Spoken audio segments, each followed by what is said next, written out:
So hello guys, मेरा नाम है अंशु घड़े और आज मैं लेकर आया हूँ part 10 of the chess language.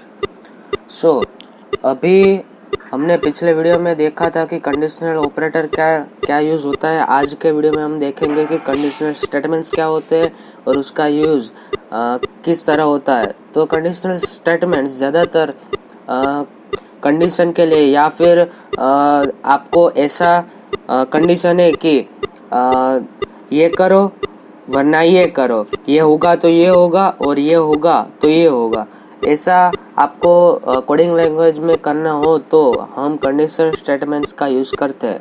सो इसमें सिर्फ इफ भी आता है, इफ एल्स भी आता है, लैडर इफ एल्स भी आते हैं, नेस्टेड इफ एल्स आते हैं और स्विच केस आता है। तो अभी हम देखने वाले हैं इफ एल्स के बारे में। सो उसका जो सिंटेक्स है वो मैंने यहाँ पर गुजराती में लिखी हुई है, आपको मैं हिंदी में समझा दूंगा। सो सबसे पहले ये किस तरह का यूज़ होता है और इसका मेनली यूज़ क्या होता है वो यहाँ पर मैंने लिखा हुआ है।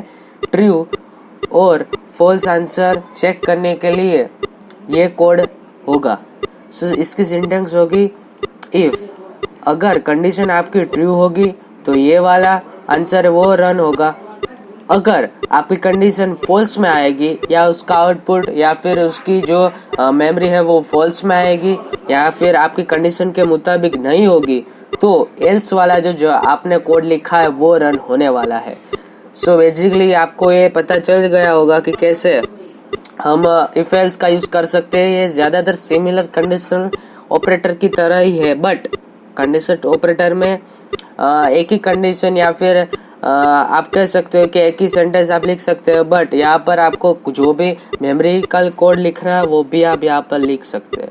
सो इसका मैंने एक एग्जांपल लिखा हुआ है कि हम परसेंट प्रॉम्प्ट करके पहले यूज़र के पास से हम नंबर ले लेते हैं, उसके बाद जो हमारा वेरिएबल है एक्स वो ग्रेटर देन 0 यानी कि अगर 0 से ये बड़ा होगा एक्स की जो वैल्यू है वेरिएबल की तो अलर्ट में शो होगा नंबर इज पॉजिटिव और डॉक्यूमेंट राइट में होगा पॉजिटिव। आप ये दोनों में से एक भी रख सकते हैं और दोनों भी रख सकते हैं, ओके। और एल्स में नंबर इज नेगेटिव। दूसरा मैंने यहाँ पर एग्जांपल नहीं लिया हुआ है, बट मैं आपको दूसरा भी करके दिखाऊंगा। सबसे पहले हम इसको रन करके देखते हैं। सो सबसे पहले मैं इस फाइल को एक जगह सेव कर देता हूँ मेरे फोल्डर में। यहाँ पर मैं लिख देता हूँ कंडीशनल स्टेटमेंट्स इफ या फिर सिर्फ इफ लिख देता हूँ if.html। इसके बाद ये हमारी फाइल मैं ओपन कर देता हूँ। यहाँ पर हमारी फाइल है if.html। अब इसको हम कोड लिखेंगे html। यहाँ पर लिखता हूँ if डेमो। यहाँ पर हम स्क्रिप्ट टैग के अंदर हमारा कोड है वो लिखेंगे। यहाँ पर एक वेरिएबल क्रिएट करेंगे x, उसका नाम आप देंगे और यहाँ पर लिखेंगे परसेंट, यहाँ पर लिखेंगे प्रॉम्प्ट, यहाँ पर लिखेंगे एंटर योर वैल्यू।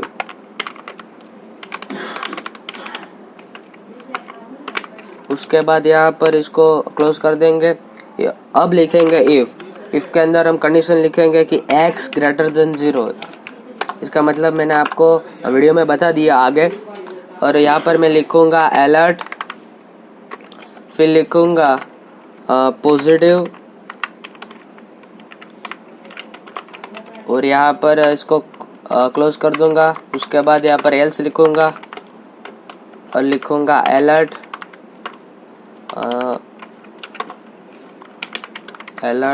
यहाँ पर लिख दूंगा नेगेटिव।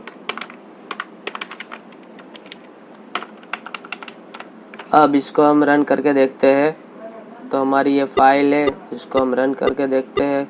तो यहाँ पर हमारी वैल्यू वो हमसे पूछ रहा है तो मैं दे देता हूँ 5। सो यहाँ पर पॉजिटिव लिख के आ गया। अब मैं फिर से रिफ्रेश करूँगा और मैं इस बार मैं माइनस में दूंगा वैल्यू तो नेगेटिव शो हो रहा है। इसको हम डॉक्यूमेंट राइट करके हमारे डेस्कटॉप में या फिर हमारे जो वेब पेज है उसमें भी हम ला सकते हैं। यहाँ पर मैं लिख देता हूँ सिंपली पॉजिटिव और इसको फिर हम क्लोज कर देते हैं। और यहाँ पर एल्स में मैं लिख देता हूँ नेगेटिव। अब हमारा जो वेब पेज है उसमें भी ये शो होगा 6 पॉजिटिव। आप देख सकते हैं। फिर से रिफ्रेश, -9 नेगेटिव। आप देख सकते हैं कि हमारा यहाँ पर शो हो रहा है।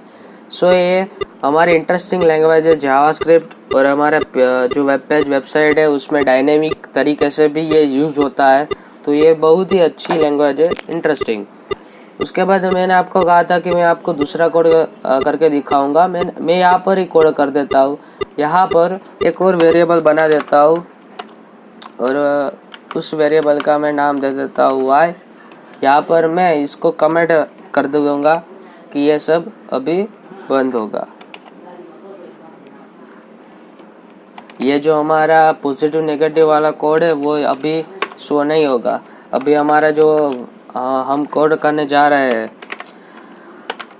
हम अभी जो 3 वेरिएबल लेंगे ABC, और उसमें जो बिग वाली वैल्यू होगी वो हम शो कराएंगे कि ये A होगी तो A इज बिग, B होगी तो B इज बिग और C होगी तो C इज बिग। यहाँ पर मैं वेरिएबल का नाम सुधार देता हूँ, यहाँ पर A कर देता हूँ। उसके बाद यहाँ पर लिखते हैं एंटर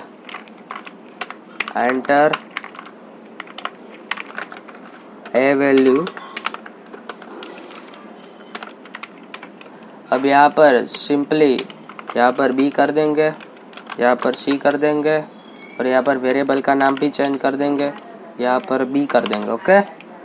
अब हम इफ का और एल्स का यूज करेंगे। इफ यहाँ पर कंडीशन में क्या डालेंगे, if A greater than B और A ग्रेटर देन C, तो हमारा क्या यूज होगा, document.write में हम लिखेंगे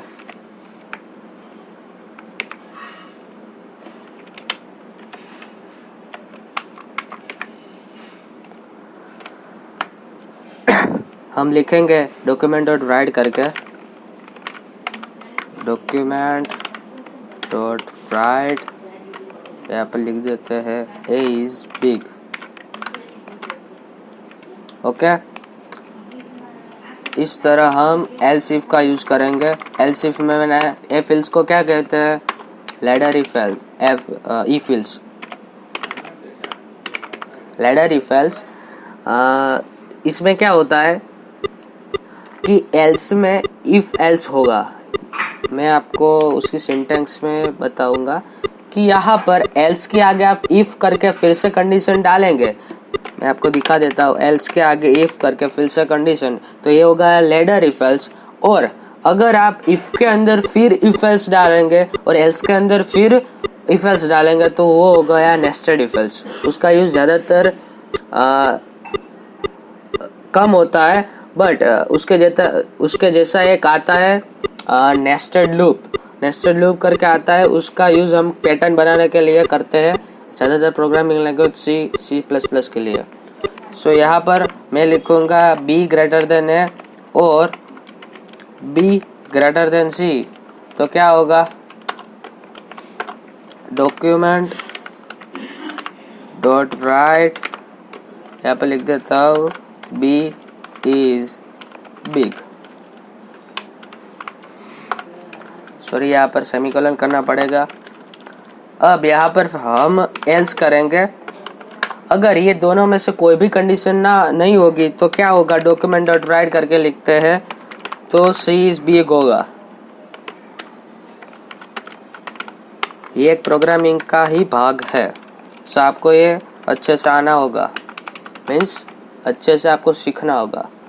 अब हमारा वेब पेज है, उसको लोड करके देखते हैं। रिलोड करके A की वैल्यू में 8 देता हूँ, B की 5, C की 3, तो क्या होगा, A इज बिग।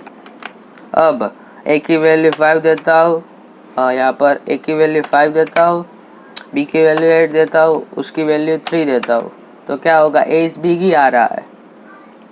क्यों, यहाँ पर और नहीं होगा, यहाँ पर एंड सेंस यूज़ करेंगे। ये हमारा रिलेशनल ऑपरेटर है। मैंने आपको वो दिखाया था ना कि कैसे हम वो नेगेटिव और जीरो वाला जो आउटपुट है वो कर सकते हैं। अब हमारा शो होगा 5 3 2, A is big, 5 8 3, B is big, okay 1 2 3, C is big। आप देख सकते हैं कि एक और एंड्स उसमें क्या फ़र्क है। सारा का सारा आउटपुट ही बदल डाला। सो मैंने आपको सिखाने के लिए ये दूसरा वाला जो एग्जाम्पल है वो मैंने लिया था। अगले हमारा जो पार्ट है उसमें हम अगला जो हमारा पार्ट है उसमें हम देखेंगे कि कैसे स्विच केस यूज़ होता है। इस वीडियो में मैंने इफ एल्स और लेडर इफ एल्स भी बता दिया। मैंने आपको लेडर इफ एल्स की सिंटेक्स नहीं बताई, बट मैंने कोड में आपको बता दिया कि लेडर इफ एल्स कैसे यूज़ होता है। सो या हम अगले वीडियो में देखेंगे कि स्विच केस क्या होता है, उसका यूज़ क्या होता है। सो आज के वीडियो में बस इतना ही। जो भी मेरे नए व्यूअर्स है वो मेरे चैनल को लाइक शेयर एंड सब्सक्राइब करना मत भूलिएगा। सो मिलते हैं अगली वीडियो में।